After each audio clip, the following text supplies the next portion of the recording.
Welcome back, Commercians. In my last video, we learned about different environmental aspects, their factors and forces. Today, we will know about trade theories, its objectives, trade pattern, and trade relation between two countries. At first, we need to know what is trade theory. International trade is the exchange of capital, goods, and services across international borders or territories because there is a need or want of goods or services. International trade theory is a subfield of economics which analyzes the pattern of international trade, its origins, and its welfare implications. There are three different objectives of trade theories. First objective shows the trade pattern. Suppose India export garments, gems and jewelry and a few other products to the United States while the latter exports computer parts such as hard disks or any other machinery to India. This pattern of export and import of goods is known as the pattern of trade. The theory of international trade explains why such a pattern emerges and lists the factors which cause such a pattern. Trade between two nations is not just in goods. Trade in services is also quite important. There are two main theories on pattern of trade: the classical or the Ricardian theory and the neoclassical theory. The second trade theory is to explain the pattern of specialization. A pattern of specialization tells us the kinds of products and their qualities a country would produce. In the above example, India would produce garments, gems and jewelry and the other products, and the United States would produce computer parts and other machineries. India may or may not produce computer parts and machines which USA would produce, and similarly USA may not produce garments and the gems. The pattern of trade and the pattern of specialization will depend on the model you are using to explain these patterns. If you are using the Ricardian theory, then you come to the conclusion that USA would not produce garments or gems in which India has specialized. But if you are using neoclassical theory, then you would say that USA would produce the goods it is importing from India. The third objective of trade theory is to show that international trade is mutually beneficial to the trading countries. A country which is not engaged in trade with any country is in a state of autarky. The theory says that trade is better than autarky under any circumstances. However, how much trade a country should have and whether a country should restrict the quantities of export and import of custom duties, tariff, quotas and taxes is quite another matter. Now we will learn about the theories of international trade.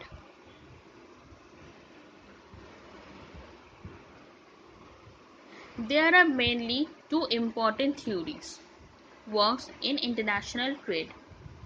First, the classical or Ricardian theory.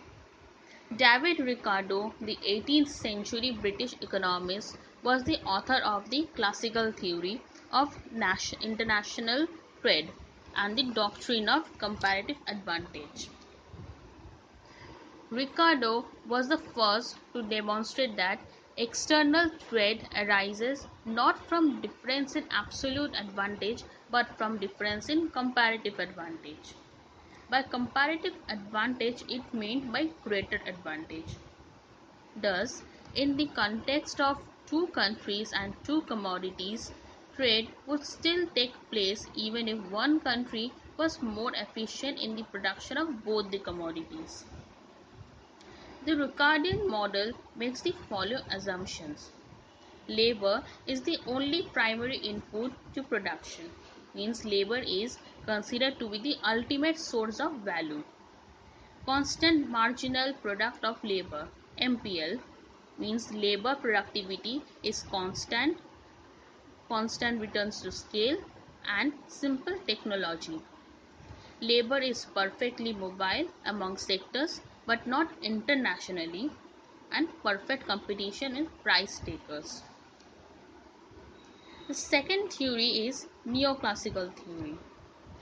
The neoclassical theory of trade evolved in attempt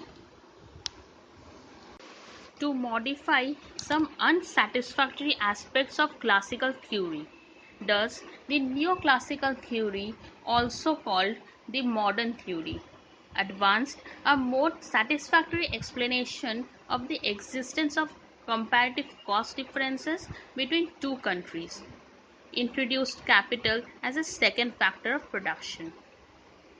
The neoclassical theory is therefore a 2 into 2 into 2 model, that is, it assumes the existence of two countries, two commodities, and two factors of production.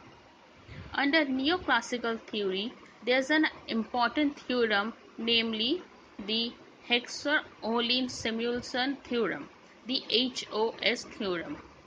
This theorem states that a country which is relatively abundant in labor will have comparative advantage in the labor-intensive good, and the relatively capital-abundant country will have comparatively advantage in the capital-intensive good.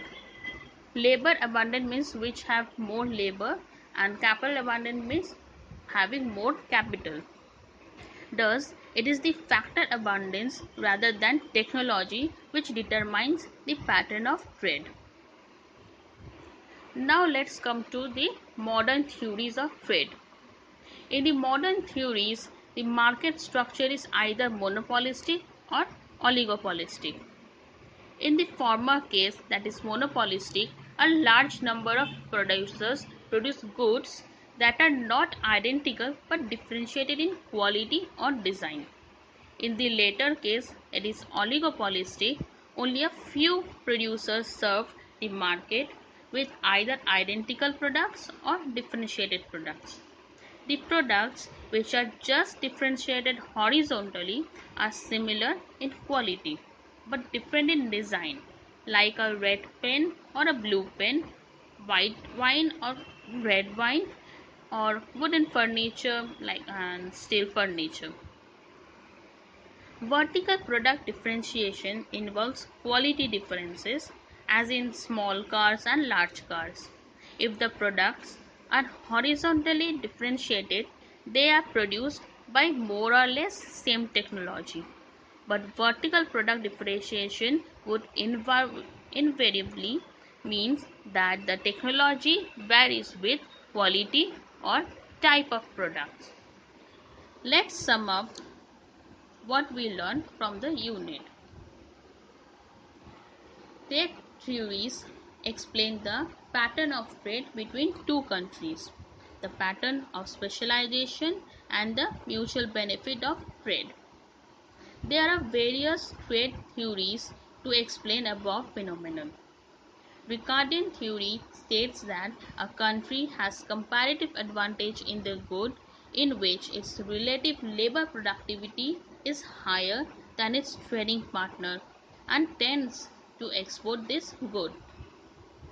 The HOS theorem emphasizes that a country which is relatively abundant in labor will have comparative advantage in labor intensive good, and the relatively capital abundant country will have comparative advantage in the capital intensive good. The modern theories whereas tells that the trade assumes monopolistic or oligopolistic market structure and economy of scale in production. So that's all from today's unit. If you like the video, then please share it with your friends and subscribe to my channel.